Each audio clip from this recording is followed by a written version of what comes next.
Do you ever feel like there is so much that you'd like to do, but there's just not enough time for it? If you feel like the biggest reason you're not able to work on what you truly want is because you don't have enough time, I have a few suggestions on how to create more space and time in your busy life for your life goals. In this episode, I'm breaking down the biggest reason that holds people back from working on their goals. You may have got yourself say out aloud that there's just not enough time. I'm discussing why you may be feeling there's a lack of time in your life and how to find the time to do the things you say you want to do, because in 2026, you don't want to keep repeating the I don't have time reason anymore. So, if you'd like to make more space and time for your life goals, then stick around.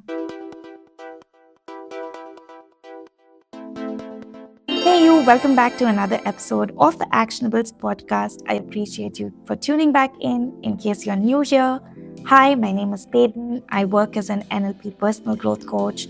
And here on Actionables podcast, I share with you insights and techniques that can help you make working on your life goals simpler. If you want to say goodbye to stress and struggle and enjoy working on your goals, then we are perfect for each other. Hit that follow button wherever you're listening to this so you don't miss out on weekly episodes. And with that, let's jump into this one. Let me start off with one crazy insight from my professional coaching career. Over the last 9 years of coaching clients from different backgrounds with different life goals, a crazy statistic that stands out is that so many of these clients have told me that the number one reason that's held them back for so long with achieving their life goals is them not having enough time to work on their goals. I've heard this so often that now when I meet clients for the first time and they don't tell me time as being what holds them back, it always surprises me. Of course, I'm not making light of this because so many of my clients have been able to successfully make the time and space for their goals. This is the reason I want to talk to you about how to do certain things that is going to allow you to create the space and time for your goals. So if you're feeling pulled in multiple directions in your life and you feel like there aren't enough hours in a day to do the things that you want to do, I want to say this to you with a lot of love that I relate to you. If you're a regular listener here, you know this, that I worked in the advertising industry for almost 9.5 years. And at that time, I was overworked, exhausted, and there was no semblance of work-life balance in my life. I had crazy working hours. I am talking about working from 9 in the morning till at least 1 a.m. on most days. Such a working lifestyle left me stressed, unhealthy, and exhausted, to say the least. So I can understand if you are working long hours and if you genuinely don't believe that you have the time to pursue a hobby or to do anything creative. I wanted to give this context that if you're a working professional, I feel your pain of having to work long hours, as I've been there myself. And I'm not going to insult you by saying that you just need to work harder and make the time, because if someone had told me that when I was working crazy hours, I would have said a few unpleasant words to them. So be assured, I won't be patronizing you by asking you to just simply work harder to both work in your professional work and have a little you time. Okay, so with that context, I know that you may be a hardworking professional working long hours. I'm also going to go ahead and assume something else here. I'm going to go out on a limb and say that in addition to the work that you're doing, your primary source of income, you also have desires to do other things which may or may not be financially driven, but simply because you feel interested or curious about those things. Maybe you have dreamt of being able to travel more or learn some fancy skills, or perhaps just getting enough time to simply sit in solitude by yourself and catch your breath. And I hope I'm fair in assuming that you have at least one such desire. And while I might not be able to talk directly about your particular desire, I do want to say that such desires are creative in nature. And we don't need to question where they are coming from. It is safe to say they exist in your heart, you're curious about them, and perhaps you have found yourself saying, only if I could do such and such, someday I will do that, or some similar variation of that. Now, if this sounds remotely like you, I want to emphasize that it's completely okay to feel like you don't have the time. You can be hopeful, and being hopeful is a fantastic human quality. But let me ask you, wouldn't it be great if, while being hopeful to express your creative desires, we could perhaps practically start with one and go from there? Living this way would create a definitely more creative and fulfilling life, in my opinion. So, in order to live this way, we firstly have to admit that the way we may be living currently, highly stressed out, feeling like there is no time, is obviously not the ideal state of affairs, and there's room for much improvement. So, before we get into some practical suggestions, let's explore why we may have bought into the story of not having enough time. From my professional experience, I've observed that there may be 5 reasons why we may feel like there's just not enough time to work on what truly matters. The first one I've already covered, maybe the nature of your professional work, which doesn't offer you much practical time at the end of the day to do anything creative and inspiring. The second reason is between doing chores, whatever they may be, either your own chores or the ones you share with your spouse or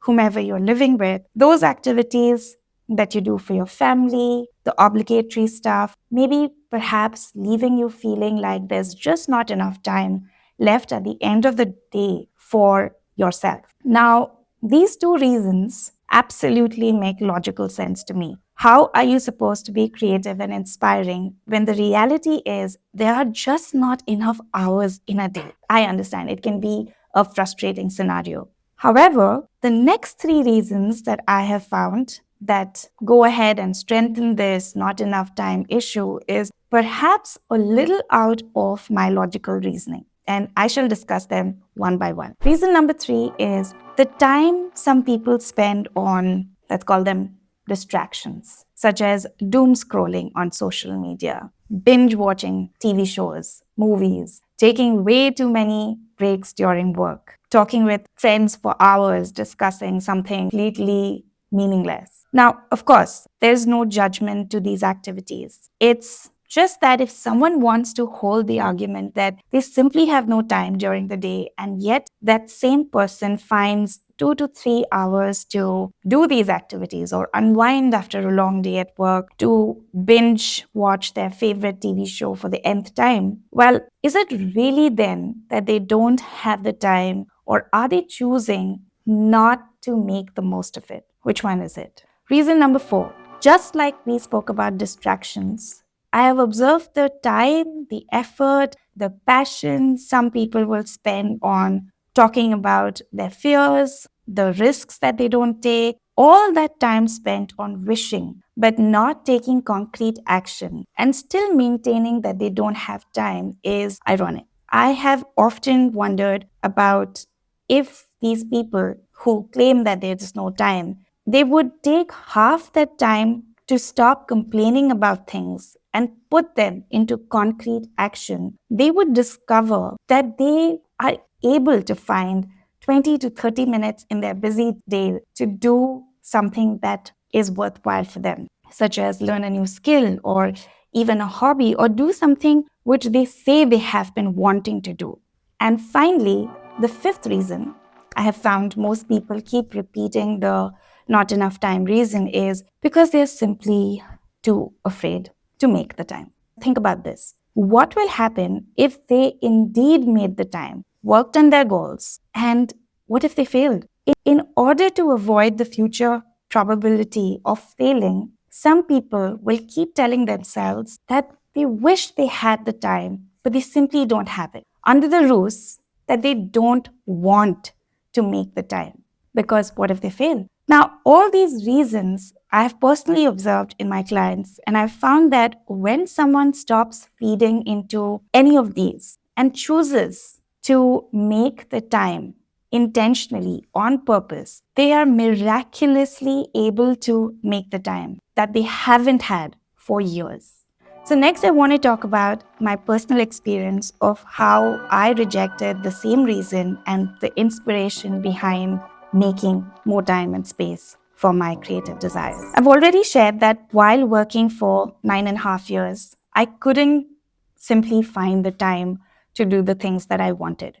It wasn't even after I left advertising to start my first business. Even after I started my coaching business well into my third year, I was working harder and longer in my business than I was in my advertising job. And I didn't have the time to do the things that I wanted. And something very interesting happened around this time. I was introduced by one of my close friends to one of my favorite books and book series of all times called Conversations with God by Neale Walsch. In one of the book series, I came upon the topic of time. And I'd like to share with you briefly what author Neale Walsch shares in this book about time. He says, open quote, time is an illusion that helps humanity experience reality, but in the ultimate sense, everything exists in the present moment, close quote. Believe me, at the time when I first read this, it sounded absurd and impractical to me. The author further said that time is not linear, but a simultaneous now designed for the soul's experiential evolution, and went on to explain quantum physics, something that you may be familiar with, that even director Christopher Nolan tried showing us in his movie The Interstellar. Without getting too much into quantum physics, here's how I summed it up in my mind, what the author was trying to convey. I reasoned that how else does one explain the state of flow, where you feel you've been doing something for hours on end, but in reality, the clock time doesn't add up. So, in my mind, I came to the sense that time is not what it seems, and time is something that you create by your choices. Another author that helped me do this was author Eckhart Tolle, who says that there are two types of time: psychological and clock time. The clock time is what people refer to when they think of 24 hours in a day. Psychological time is believing that there's only here and now, and that is influenced by what you choose to believe, the choices that you make, and how you show up in any given moment. Now, I understand this may be a little too out there for some people, and I am not suggesting clock time doesn't matter. For all human purposes, it does. What if, in order to give up the narrative of not having enough time, what you needed to do was dial more into your psychological time? Think about questions such as, are you being present in the here and now? Ask yourself, how are you showing up? What is your energy like regarding what you're doing in the moment? Are you choosing intentionally to create more of whatever it is that you want to experience? One final spiritual perspective I'd like to share here with regard to your goals is the important question that, when you think more about it, will bring you wonderful insights. Who do you think you are with regard to time and your goals? Let me say that again. Who do you think you are with regard to time and your goals? Do you believe that you are here to work at a job, pay your bills, and die one day? All the while complaining you didn't have enough time to do what you actually wanted. So, my suggestion would be to think about this question: who are you exactly when it comes to what you say you want to experience, and when? The way I choose to answer this question for myself is, I certainly believe in being a professional, working hard, sincerely. And I also believe in being curious and lean into my creative desires. And for that, I choose to create time. And just like you, I work at least 10 to 12 hours in a day, and yet I somehow am able to find the time to make it a priority to do things that matter to me creatively. I'm not saying this to brag, but I'm simply saying that I refuse to buy into the narrative that I am here to work hard, pay my bills, take care of my family, and die one day.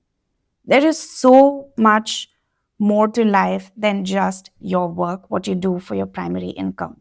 There are so many creative desires that if you give yourself permission to explore, you'd be surprised and you would be more fulfilled that you made the time for doing that. Now, this might sound well and good, and you may say, okay, but how do I do this practically? For that, let's get into my suggestions. Disclaimer here, take what resonates and drop what doesn't. Number one is spiritual perspective. Just like I reasoned by spiritual reasoning for me being here, ask yourself, what do you believe about you being here on this planet, right here, right now? What is your spiritual wisdom telling you? Whether you believe in God or universe or whatever your spiritual understanding is, ask it. What does it say to you about who you are? Where do you come from? And why even are you here? Who are you beyond your job title, beyond your relationship status, gender, race,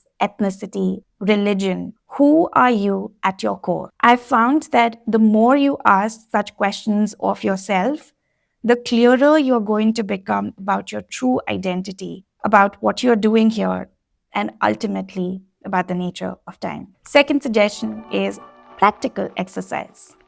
Now, I would suggest a piece of paper for doing this. This is one of the fantastic time management exercise I learned from the late Bob Proctor. On a sheet of paper, write down 4 headings. First one is what I have to do, the absolute necessary survival stuff. Second, what I have to do, the obligatory stuff. Third, things that I have been doing for a long time habitually. And fourth, things that I do regularly that I don't want to do anymore. Now, for the tricky part, for each of these headings, go ahead and write down the things that you do, and this will give you a stock of where your time is going. Once you have an idea of where your time is going, you can then decide what you want to do with it. And this is the second part of the exercise. Make another 4 headings, which will be what do you want to immediately stop doing? For this, you want to look at the 4th heading from the earlier exercise, where you wrote down things that I do regularly, but I simply don't want to do anymore. So go ahead and write that down here, that you don't want to be doing anymore. Second is do more of. Under this heading, feel inspired and think about things that you want to try out in the future. The third heading is do less of. You want to look at all the obligatory stuff that you have been doing. Now, I understand it is not going to be possible to remove all the obligatory stuff that you do all at once, but it is a good start. Look at that list. What can you completely do less of from that list? And finally, the heading which says start doing. This is where you make a commitment to do things that you want to do from the do more heading list, and you commit to doing at least one of it for one whole week. And this exercise will then give you a sense of where your time is going and how you can make more time and space for the things that matter to you. Ultimately, the truth of the matter is it will all boil down to not having more time, but creating more time. Because you and I have the same number of hours in a day, irrespective of our backgrounds, irrespective of what we do for a professional living. It boils down to what we are doing and what we are choosing to do with our time. If you'd like more NLP tools to define your life goals and want to work on your life goals peacefully without losing your peace of mind, then you can book a free coaching session with me from the link in the description box below. And that's a wrap on this episode. If this one resonated, you can email me on paidenbhutia@paidenbhutia.com. Till next week, remember, you matter, your goals matter, and it's really up to you to make them happen. Take very good care of yourself, and I'll talk to you soon.